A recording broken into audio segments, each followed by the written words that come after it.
Hey guys! Alright guys, we're here today on Monday to do a double header. Normally we start off with a Patreon request. Actually, normally we start off with a band that gets in touch with us. Today we're starting off with a Patreon request. That's what I was trying to say, but I didn't say. Anyways, Patreon request from this patron right here. Let me not forget to give the shout out. Ask us to check out Cult of Luna, Lay Your Head to Rest. A Dawn to Fear Part 2. I wonder what happened in Part 1. But yeah, we kind of we kind of starting this off like one of those Star Wars trilogies. you know, we're gonna start with the middle. Yeah, we're starting this off like we did the Ice Nine Kills.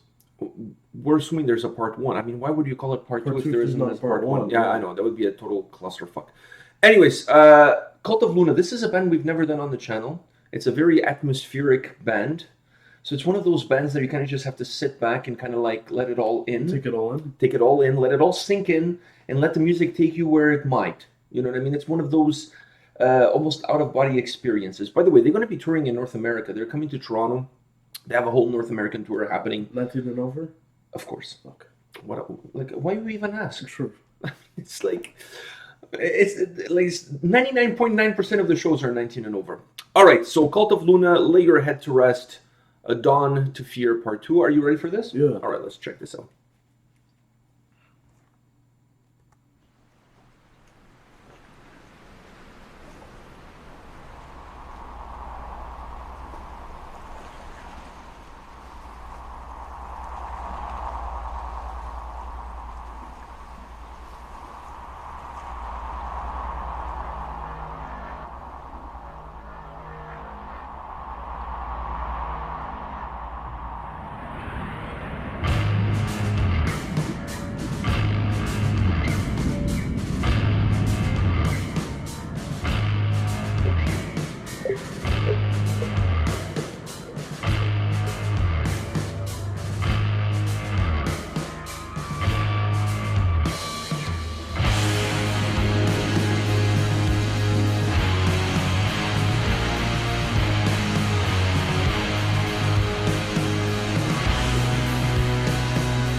Wow.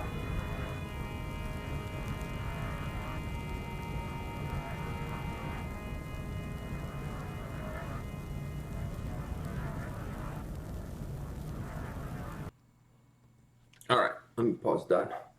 So, I have a few things to say, but I really want to take get your take on this. What did you think of Cult of Luna? Lay your head to rest. That was like, Atmospheric, yeah, indeed. it was you know, it, you were everything you said was right. You know, it's kind of something you need to sit back and And let it all sink in and yeah. take you on a journey, very atmospheric. A few things I want to say. The first thing I want to say is about the video. The video is almost like, from water you were born and from ashes you will rise. That's almost like the feeling that I got from watching this video. Really interesting dynamic. I mean, I guess the only way for you to know exactly what they mean by the video is if you talk to them and you ask them what the symbolism of the video is. But to me, it had a very like almost a sense of the path of life in terms of you're born from water, because like mammals we came from water and then we came on earth and evolved as mammals to become the human beings that we are today. So it kind of had a little bit of that feel. Also, when you're born, you're sitting in a what do you call it, the ambiotic fluid, is that what you call it? Like where the baby is swimming in that. So water has always been a representation of, in my opinion, it has always been a representation of life and birth, and the video kind of starts off like that because he's in water and he's trying to swim out of that water almost like a baby swimming to be born. And then as you go through the path of life, you end up at the end of the day turning into ashes, and because that's what, doesn't matter if you're cremated or you're buried, you end up becoming disappearing into ashes, if you will. So the video kind of had that connotation to me. It kind of had those principles of birth into life and perhaps a life that ends up being a painful life in a journey through a dark forest where you try to discover yourself. So I kind of took that away from the imagery, if you will, of the video. But there's only one way to find out, is if you talk to them and find out exactly what they mean. Now, as far as the song is concerned, tell me if you agree with me. Certain bands use guitar riffs, they use keyboards, synthesizer, they use different kinds of instruments to create an atmospheric feel towards their tracks, right? Like, you see what I'm saying, right?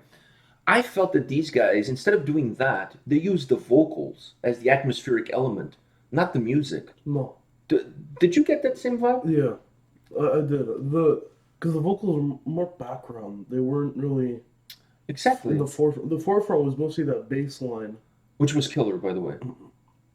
Thick. It was really strong. It had a lot of volume to it. Big presence in the song. Big presence in the song. 100% agree with you. Big presence in the song. So I kind of felt almost like this is almost like it felt to me almost like an instrumental track, a very strong, filled with emotion instrumental track, and then you add the vocals on top of that, and the vocals felt like they were at the distance. They never felt like they were, like you said, in the forefront. They always felt like they were far away. But to me, the vocals is what gave atmosphere to the track. It gave this. It really created this atmospheric track. But to me, that was the vocals did that. So that's why I said, listen to the song. I almost felt that the music was number one. The song itself, the music, the instruments, the way it was put together, the construction of the track, the bass was absolutely magnificent.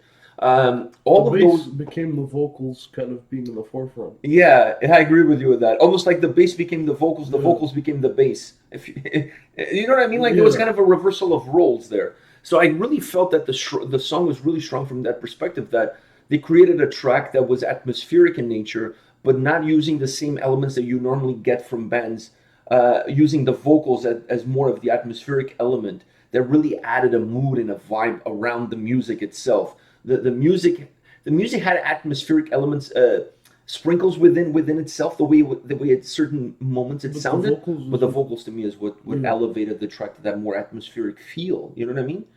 Wow.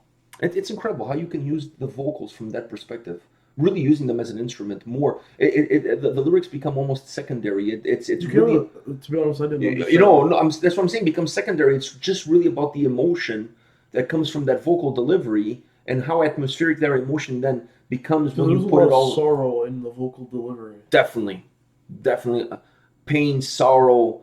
Almost a feeling of disconnection, like of not feeling connected. And that's why I feel like that having the vocals so far away, feeling like they're so far away from the track, creates that sense of distance, that sense of gap, of a broken bridge between the two. So that adds to that sorrow aspect. It adds to that feeling that the song has. That's why I said the vocals to me feel like the atmospheric element within the track itself. Yeah. Really, really creatively done. All right.